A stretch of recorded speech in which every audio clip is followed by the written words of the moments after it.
And then let's share the screen. And let me blast through this lecture, which is, by the way, a lot of fun to do. I'm really enjoying this one.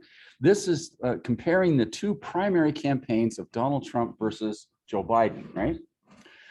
Okay, so we're going to go back though, and I'm going to review a couple of things that you're going to have to know.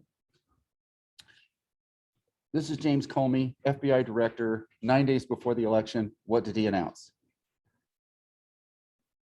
Can you explain the email scandal? By the way, when Trump became president, did he have Hillary Clinton's email thing investigated and throw her in jail? No, because it was never an issue. And it was never anything more than a slap on the wrist that you should have followed State Department policy better. To use a phrase, it was a trumped up issue. But did it work? Yeah, I'm sorry, I had to do that. Did it work? Extremely effectively. Crooked Hillary Clinton, she's exposing the nation, the national security secrets on her email because she's not being careful with it. True, she wasn't being careful enough. But by the same token, there was nothing in those emails that released anything national security secret. You know why? Anything that's a true national security secret, they have a special room you have to go into to talk about it. You can't put it in a regular email. Can any email be hijacked from any secure system anywhere in the world? Yeah, so actually. So they have these safe rooms. I've got to lecture through this. Sorry, I wish we could take more comments, but there was really nothing to this. But did it work effectively on the campaign trail? Brilliantly. And this idea 9 days before, oh, we found more emails, just played right into the card. And 3 days later, it said, oh, yep, nothing to see here. All good again. Too late. So you build a narrative, you stick with it. This was the real story of the 2016 election, although many people don't want to understand this. You're going to have to write about it. It's called the Mueller investigation. We know, and we have facts, and we have details compiled by a 10-year head of the FBI with one of the crack teams ever assembled to investigate, he's called a special investigator, whether Russia was manipulating our democratic elections to its own autocratic purposes. We know it happened. We know that 26 Russian nationals have been indicted and will, if we can get them arrested, they will come here for trial. Members of the Trump campaign who kind of coordinated with foreign governments and lied to the FBI about it, went to jail, and that the White House was not trying to help uncover the story. That's called obstruction. The thing about it was, here's the people that went to jail. They were all on the campaigns. Moving right along. Here's the connections to Russia. You can put them on a chart. These are all the Russians that were indicted, at least some of them. There's more. These are the number of indictments that the campaign chairman for Trump went to jail for. And here's some of the others. This guy only had one indictment, but it was bad. He was taking money from a foreign country while he was former general in the United States. You can't do that if you're former general. Anyway, the Mueller report is a big deal, except that Nancy Pelosi looked at this with Democratic leadership and decided not to impeach Trump for any connections his campaign may have had with the Russian misinformation campaign. Why? Because I don't think there was ever really a clear and solid link directly to Trump himself. Especially Manafort, he was kind of doing his own thing. But the other thing is this, when you impeach a president, it can backfire in a hurry. Let me give you the evidence. Bill Clinton should have been impeached, and he was, for an extramarital affair he had with Monica Lewinsky in the White House, right? It's called the Lewinsky scandal. I met Monica. I have a friend of mine who's very close to her, whatever. She's a wonderful person, whatever, and she gets caught up in this scandal, which has basically consumed her life. Does a lot of charity work. She lives abroad a lot. But that was a terrible thing.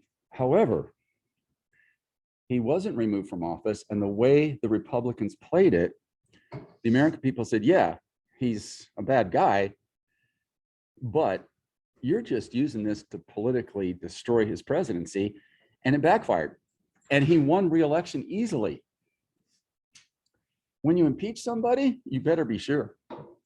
And in this case, he wasn't impeached. So that's kind of a trivia question. Even though people like this guy, Roger Stone, very close associate with President Trump over the years, was the guy going to Julian Assange. I think he's from Sweden, set up a thing called WikiLeaks, and people who were stealing national secrets from countries all over the world were sending them to him, and he was posting them online. He's a wanted fugitive. He hid out in the Peruvian embassy in London. If he stepped outside, he was going to be arrested. Eventually he did.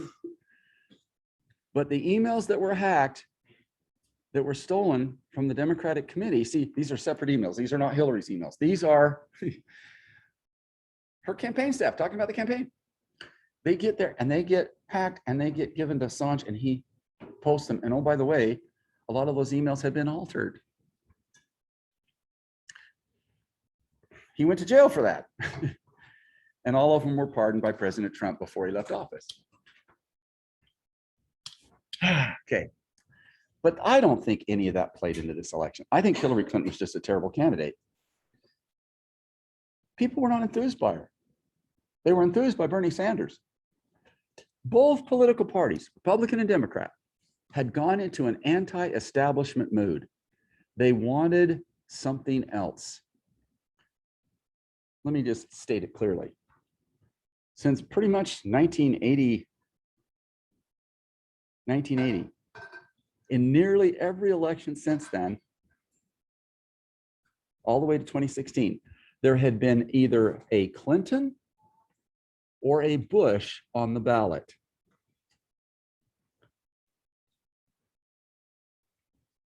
Both parties wanted a reset. So you get the progressives and Bernie Sanders trying to reset the Democratic Party in one direction. Trump comes along and takes advantage of the Tea Party movement and everything else to push the Republican Party in a new direction that was anti-establishment, the established leaders of the party. Clinton also made this fatal mistake. She never campaigned in Wisconsin. She took Michigan and Pennsylvania for granted. And Trump was there almost every single week in all three. They told her, Pennsylvania's slipping away. Michigan's slipping away. These states had never voted for the Republicans since who knows how long ago. Back to, basically the 1900s, early 1900s. It was called the Big Blue Wall, and Trump was smashing it to bits.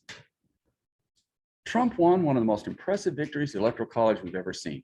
He won states that Obama had won, like North Carolina. Didn't win Virginia, but he won the normal states, all the southern states, and broke down the big red wall, big blue wall.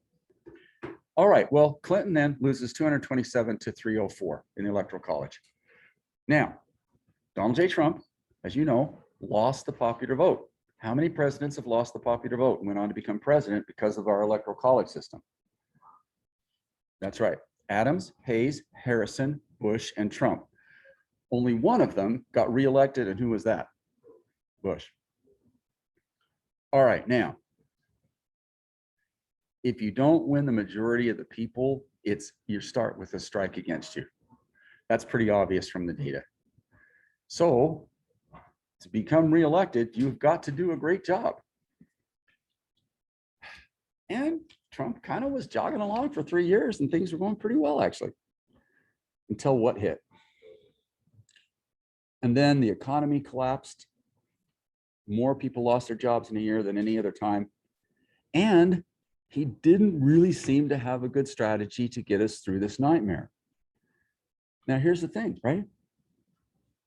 If Biden doesn't stop this pandemic, and if Biden can't, the discussion we had yesterday was so intriguing because our country's in a bit of a mess right now because of this. Our supply chain is ragged, where prices are going up, all sorts of things.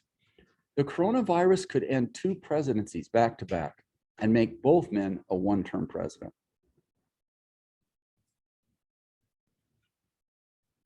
And like Teddy Roosevelt was a populist who brought progressivism out in the early 1900s, Bernie Sanders is doing that in the Republican Party. That wing of the Democratic Party.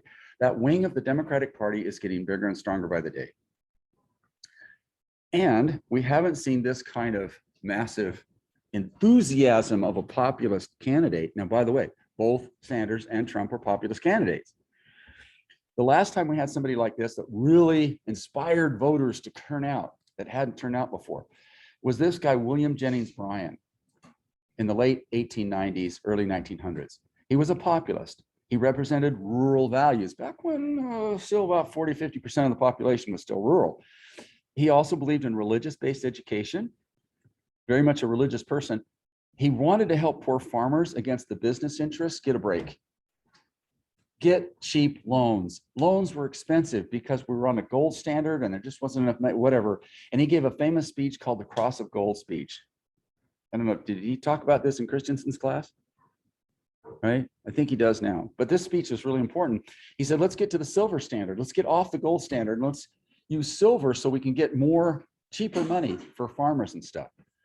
Very popular guy. He would also, though, go on to be very controversial after he'd run for president 3 times, is that he went to Tennessee and took up a case against a teacher, John Thomas Scopes, who was a biology teacher who was teaching Darwinism, the origin of the species, evolution, basically. Biology class, let me ask you point blank. What is biology without Darwin? There's nothing there, right? They passed a law in the state of Tennessee that said you couldn't teach it.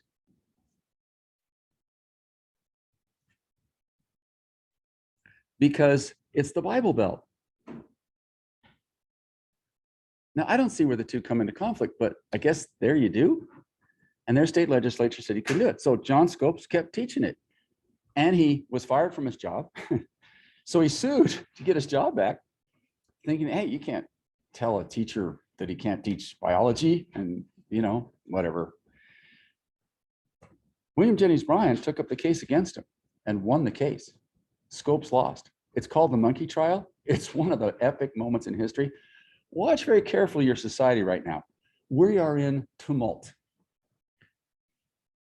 And there's a lot of controversy over what is taught in schools.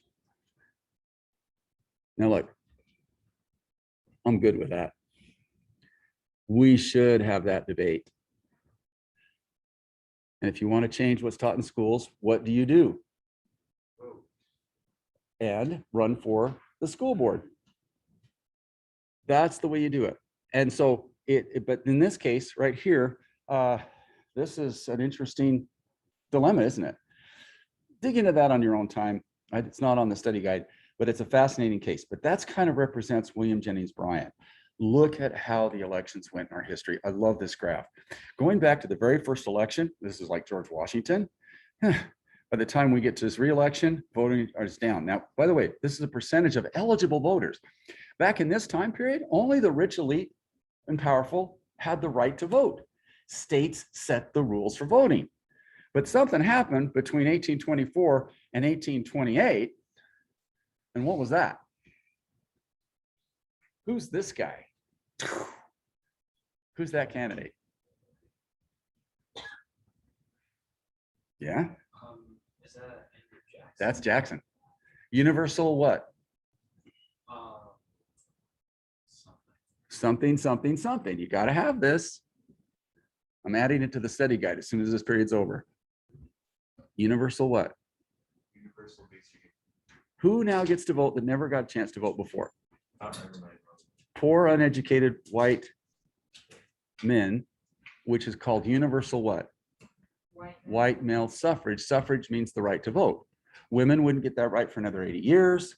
African-American men wouldn't get it for another 40. And people 18 to 21 would not get it until the 1970s.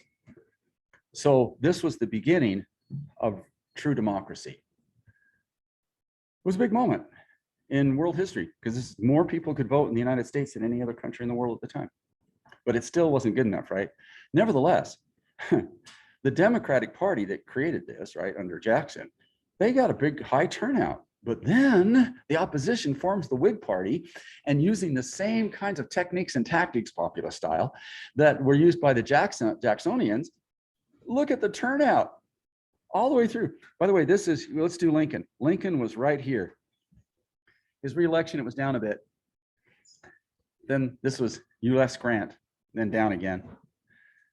This was the election after Grant, Hayes versus Tilden. Look at the voter turnout as a percentage. This is the time period where William Jennings Bryan was running, and we've not had turnout like it since. Now, we need to jump this up because what happens is this jumps up to here and matches one of those elections back in the early 1900s. It was the biggest turnout we've seen in elections in 100 years between Biden and who? Trump. Populist drive out turnout. There's no doubt about it. And there's lots of things we can talk about with the Trump presidency, but here's something you have to know. It's the pendulum swing. You saw it in Virginia. When we vote for one president, the next election usually is we vote for somebody who's different than that. It's the pendulum swing, especially among those moderate voters in the middle. And that's why we want to get to here. You have to run to the left in the primaries and go to the center in what do we call that election in November? It's called the general. Except Trump didn't do that. And Biden didn't do it either. Biden ran as a center, slightly center-left candidate where he's always been. And he's in the same position, more or less, that Hillary Clinton was in with the base of his party, who didn't like him. The most vicious things I've heard said about Joe Biden came from progressives inside the Democratic Party. All of them under age 40. They love Bernie Sanders. They love Elizabeth Warren. And they don't want the same old establishment. They want change, big change. But older people like me are going, yeah, but you're going to get beat. Because who's in the middle? Democrats? Independents and swing voters. And you're going to scare them off. And that's kind of what happened here, isn't it? You've got to bring the middle along. And when Biden announced his candidacy, what was the incident that triggered him getting off the couch and running? What was the incident? Yes. When the statue got relocated. Of Robert E. Lee. Yeah. In what city? Got relocated, and neo-Nazis had a conflict with anti-fascist movements. They had competing rallies. Okay. Were both rallies legal? Yes, they'd followed the rules. It was to be peaceful. But then what happened? Someone got run over on the side by the sun. Yeah, it started with a fight, and then it had this Heather Heyer who was then run over and died. Okay, now, former candidate Biden, he did not like Trump's response to this. He said he was drawing a moral equivalency from the hate speech of the Nazis, whatever, to the anti-fascists, anti-Nazis and whatever. I heard that conference. I don't think that's what Trump was going for. I think he was trying to calm the waters as best he could. I listened to the whole thing, but he did say it. And if you say something like that, does it explode in the media? And that's what happened. To be honest, too, I had some students, even this semester, when Trump's name comes up, they call him a racist. Is there any evidence of that? He says a lot of things, right? I mean, you can find a lot of statements, you can find a lot of sayings that you could interpret that way if you wanted, but give me any evidence in his life that he has been a racist. You can't find it. Let me give you an instance. If you are a businessman in New York and there's 186 different languages being spoken, is it plausible that a businessman is going to be racist? He had very close friends in every community there. He did. Quite good ones, actually. Some were civil rights leaders in New York. They're still friends. He's backing a candidate, Herschel Walker, former football player. Did you know he owned a professional football team for a while, but it went bankrupt? But yeah, New Jersey Generals. And here's the one that sticks out to me. So when somebody says, oh, Trump is racist, I'm not going to buy it. And I'm actually going to say, hey, you got to rethink that, because When he moved to Florida and bought Mar-a-Lago, it was a resort that was private that banned African Americans and Jewish people from playing on the course.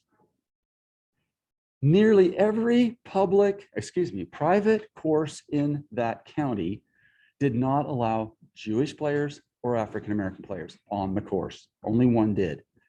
Trump buys Mar-a-Lago, and the first thing he does is says, that's bogus. And he took a lot of heat for it locally. What are you doing? Changing the rules of this? No, we're going to allow anybody to play. How many hotels does he run around the world? You going to discriminate? Oh, by the way, did you know that his daughter is a convert to Judaism and married a Jewish fellow named Jared Kushner, his son-in-law, who he really absolutely loves? His grandchildren are Jewish. I'm not buying it. Yeah, you could pull quotes out, but you can't make the case. I don't think you can. Now, Biden never said it either. He said he drew a moral equivalence, and he should have come down against the hate speech maybe harder, but he never called him a racist. No, why would you? Isn't that a loaded term? And I think, when you start going to that level, then I think you're desperate to win. Here's instead what Biden actually said. American history is not a fairy tale. Thomas Jefferson wrote what many believe to be the most important document in human history. He was a slaveholder. We've never lived up to our American ideals, Jefferson himself did. But what he wrote has pulled us towards justice for more than 2 centuries. It's always a fight. It's a battle that is never fully finished. But if Donald Trump is reelected, he will forever and fundamentally alter the character of this nation. Give Donald Trump 4 more years, this will not be the country envisioned by Washington. This will not be the nation bound together by Lincoln. This will not be the nation lifted up by Roosevelt or inspired by Kennedy. Will not be the nation that Barack Obama proved bends toward justice. We can't and I will not let this man be reelected president of the United States of America. All right. Well, if Trump had won 4 more years, would he have changed the country forever? No. Why not? Because he can't have pass the what? Senate anymore, which means that He can't pass even if he wanted to legislation. pass something, he doesn't have enough votes to. That's right. It was too late. Democrats controlled the House. So never mind. But was it an amazing start to a campaign? It was a good slogan. It was a very good start. Yeah, a battle for the what of America, the soul of America. Well, listen, that spoke to a lot of people. And hopefully you're still following along because you do have a study guide coming up here. But let's keep going. Look, we vote this way and then we pull it back. This was one of those moments. And here's what happened next. Biden is a threat to run for president. And oh, by the way, he's the only candidate on the Democratic side that Trump feared. Why? He's from Pennsylvania. And he spent his whole career talking about working class people and how they needed a break, which is the same thing Trump was talking about. Same thing Sanders is talking about, by the way, that the elites of the parties have left these people behind. We need to do more. All right, now we go to the Ukraine. Ukraine's an interesting case, independent country after the fall of the Soviet Union, but Russia is still ticked about losing it. And so Vladimir Putin invades the Crimea, takes it away from him. It's a port area down here. He also starts to invade here. He literally invades a country and gets away with it. He controls this much of it already. The United States, in response, we're thinking, how do we help the Ukrainians out? So Congress voted about $390 million or so billion dollars, for specialized weapons that can take out tanks. Because they don't have any tanks, and these guys have lots of tanks. So to equalize the playing field, to kind of keep this down at the Dnieper River, by the way, that's kind of the hot point. We were going to help arm the Ukrainians, but the Ukraine is tremendously corrupt. Biden was sent there by Obama several times to try to get them to not be so corrupt. The money we give you ends up in the pockets of some oligarch. That's not going to work. But also, unfortunately for Biden, his son decided to join a business there. What do they have that people want? What's Russia really after? Oil. It's a major oil producing country. Anyway, point is that he gets involved with a business there. Now, Trump sees the opening. A newly elected president for the Ukraine who got elected as a TV star, who came out and said, I'm going to end the corruption. I'm going to get rid of the corrupt officials. I'm going to do this. I'm going to clean this country up. I'm under attack from Russia. I know they're pretty big and powerful, but I also have to clean up our house, right? First call, second call that came in from Donald Trump to him says, hey, I got these weapons ready to go. Pentagon has approved them. We got all these weapons. But I want you to do us a favor, though. And in all these communications, what was the favor? Indict and accuse Joe Biden of corruption in Ukraine and his son Hunter. Oh, time out. It's extortion. Congress has approved this funding. You're holding it back until you get a favor to hurt Joe Biden in the next election. When people in the White House and the security team heard this, they went nuts. They went and told Congress, which is, by the way, another law. If you hear something like this, you're supposed to report it to Congress. Nancy Pelosi had no choice but to impeach Trump over this. One simple statement. He was impeached. Now, he was not removed from office, but the only senator on the Republican side that voted to remove him from office, you have to have 67 votes to remove from office. So this is why we've never removed a president from office after being impeached. 67. 50 Democrats, 49 Democrats, and one lone Republican became the first Republican in history to vote against a president of his own party. First ever. And his name was what? Mitt Romney. Then, of course, you know that the election didn't go well for Mr. Trump, and he still says that he won it, and it was massive voter fraud, whatever. Brought 60 cases to court. The court looks at, there's no evidence at all. All of them thrown out but one. One case they did win in Pennsylvania was that the people watching the poll workers count were at 12 feet away because of the coronavirus. They got to move up to 8 feet away. That was it. There was no evidence of widespread corruption at all, even though President Trump had basically said for the last 3 months before the election even happened that if he lost, it was because it was going to be stolen. He attacks, see if I can find it here. He attacks, oh, I missed the quote. We'll get to it in a second. He attacks mail-in voting. Now, what's the problem with mail-in voting in Utah? It's the only way we vote. And he's basically saying that mail-in ballots shouldn't be counted. It's not the way you should show up on election day. Here's the deal. Democrats tend to vote early and they like voting by mail. Republicans, on the other hand, I went the wrong direction here. Let's see if I can find it. Sorry. Republicans, on the other hand, tend to want to, they're older, more traditional, tend to want to show up on election day like we used to have to do. Trump started to attack the postal system, started to attack universal mail-in balloting. With universal mail-in voting, not absentee balloting, 2020 will be the most inaccurate and fraudulent election in history. Look at the date on this, July 30th, months before the election even happened. It will be a great embarrassment to the USA. Delay the election until people can properly secure a safe vote. Delay the election because of the coronavirus. Do we do that? We didn't do it during the Spanish flu. We didn't do it during World War I. We didn't do it during the Civil War, and we certainly didn't do it in World War II. So why should we do it now? By the way, can the president change that date? Only Congress can, and we've never done it. And then he starts attacking mail-in voting. It became a big controversy. But addressing the mail-in issue was Mitt Romney again. Well, you know, the only guy that ever voted against anybody of his own political party for removal from office, that guy, the former nominee to the Republican Party. And the other nominee to the Republican Party that also took on Mr. Trump was who ran against Obama in 2008. What was his name? John McCain. Here's what Romney said. Senator Mitt Romney defending mail-in voting in the wake of President Donald Trump's attack on the system, calling opposition to it a political calculation. The Utah Republican also criticized Trump's administration's response to coronavirus pandemic, saying the health and impact of COVID-19 on our country and our response to it was really very, very disappointing. That's a scathing rebuke from Romney. He tends to speak in very calm terms. During the interview, Romney referenced evidence that mail-in voting as a system does not increase the likelihood of voter fraud, despite Trump's recent attacks on its legitimacy, for which he has no evidence.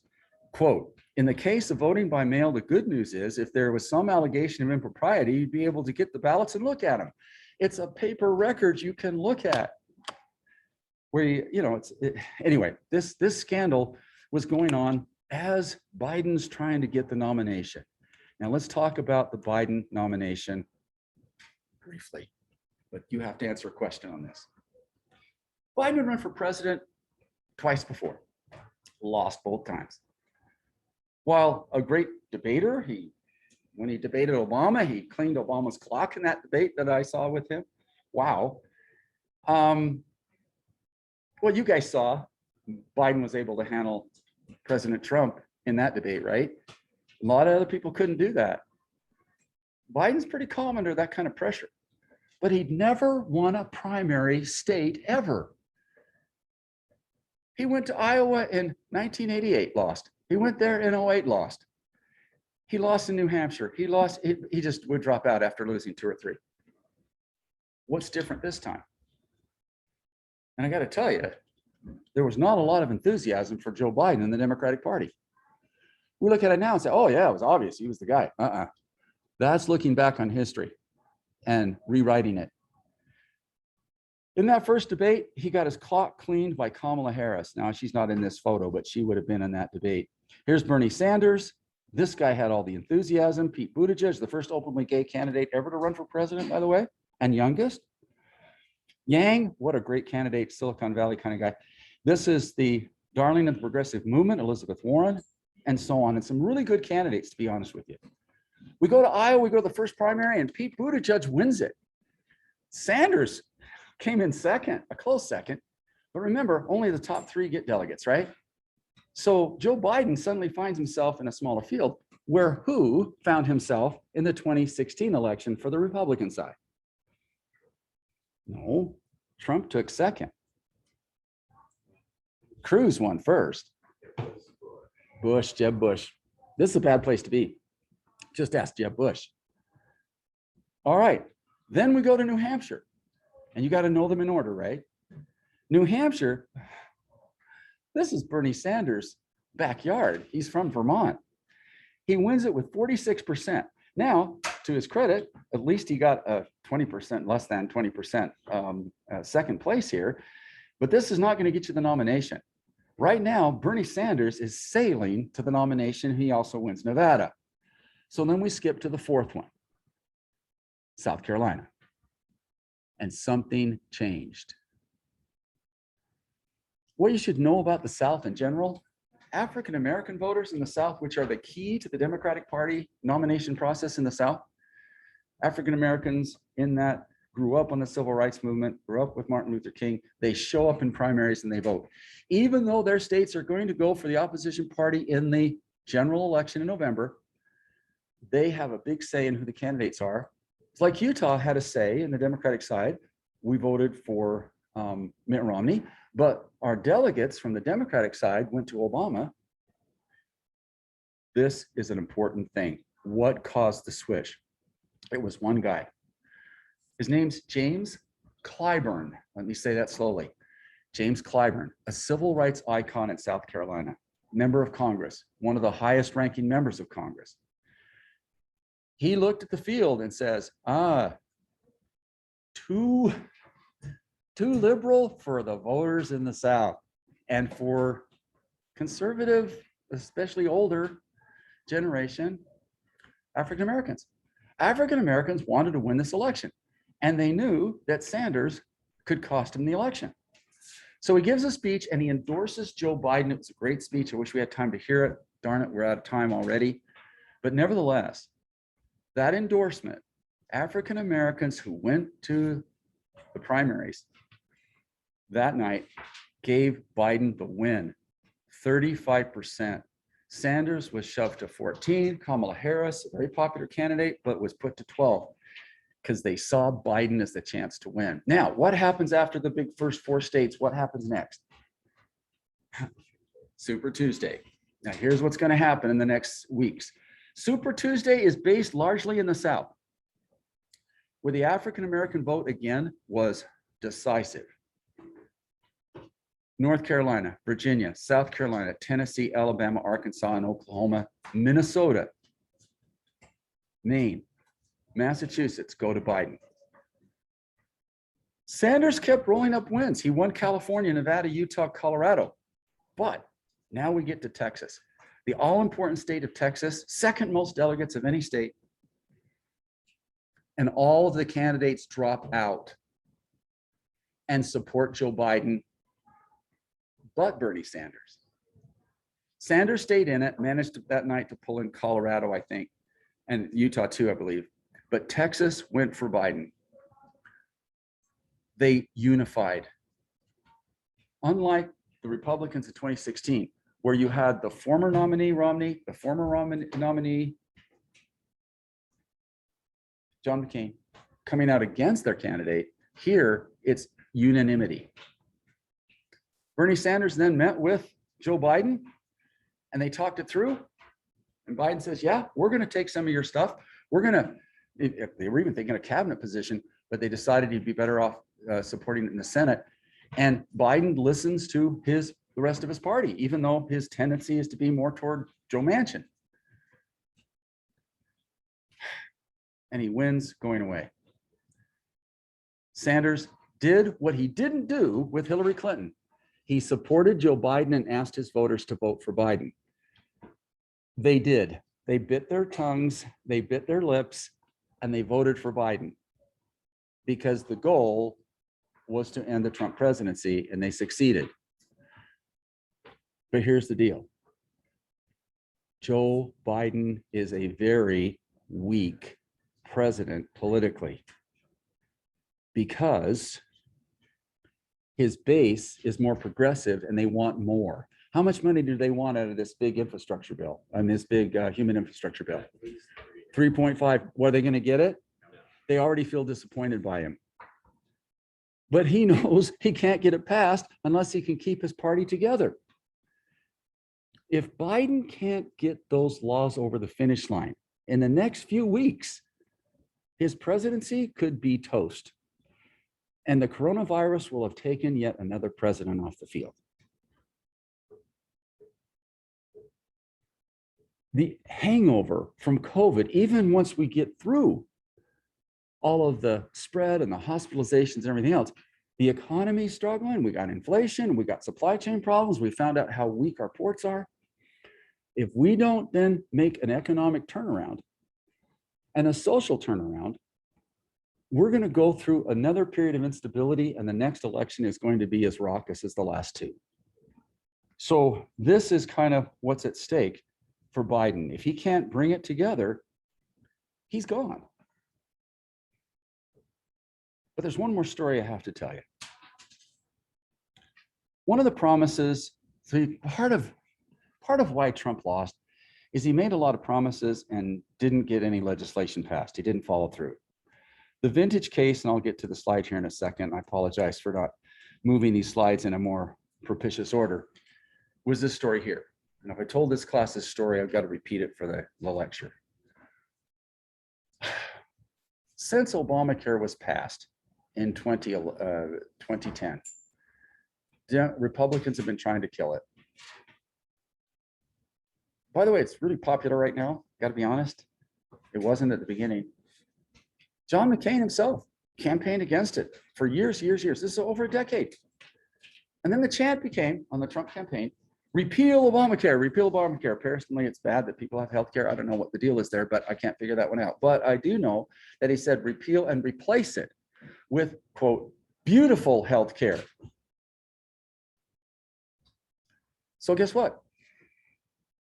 Trump controls the House and the Senate. They vote in the House to kill Obamacare, to just take it off the table, just get rid of it. And then it goes to the Senate. And in the Senate, it was close. But Republicans had the votes to kill it. But then a sick John McCain, who's dying of cancer, gets onto a plane, goes to the well of the Senate for this vote. And when they had the vote, Republicans were smiling, we're going to win, we're going to kill Obamacare. And he walked up to the table where they count the votes and he went like this with his thumb down and he killed the killing of Obamacare. It was the decisive vote and writes him into the history books of the Senate. He bucked his own party because he said, here's the problem. You don't have anything to replace it with. Where is the replacement bill? Pass that first and I'll vote to kill it. But I got too many people in Arizona that are dependent on healthcare. And if this goes in a pandemic, that's wrong. And he killed that effort. John McCain, Mitt Romney, two of the most important senators in American history. And in their own way, well, we're what came to be known as the resistance within the Republican Party. If Biden can't unite his party, could he suffer the same fate? What if Bernie Sanders says, you're not doing enough, I'm going to challenge you for the nomination? If a president running for re-election has got to run against somebody in his own party and capture the nomination again, guess what? They usually lose the election. That's it. Biden is in a very precarious time. If he can't deliver and keep the progressives happy and the moderates happy and the conservatives happy, he could be a one-term president. Plus, he's the oldest president in American history. How long is his health going to go? You are witnessing in the next 2 or 3 weeks the future. It could be 2024, could be another epic story. But this constant turnover of presidents means we're unstable as a country. Remember the 3 bubbles of power, Plato? Military is still strong, but the economy is struggling. We got to get the economy fixed. But now we have leadership that's fed up with the establishment, but the 2 parties are taking us in completely different directions. We've got to somehow coalesce behind a more common plan. We have to agree on everything, but we've got to come together. And if Biden can't do it, he's gone. So this is a very consequential president, as was the last one. Look, Trump did a lot of good things. He did. Criminal justice reform. If you know anything about the court movement and whatever, he did some things there. But his biggest failure was not addressing the coronavirus effectively. Question, could anybody have done that? What if Hillary Clinton were president? Would she have had any more luck? Well, at the same token, his biggest failure in my mind was not passing constructive legislation. Biden could fall into the same trap. So pay attention. Next week and the week after are going to be really important. Your study guide has been posted. It's ready to roll for those of you who want to get that early start. And yeah, let's just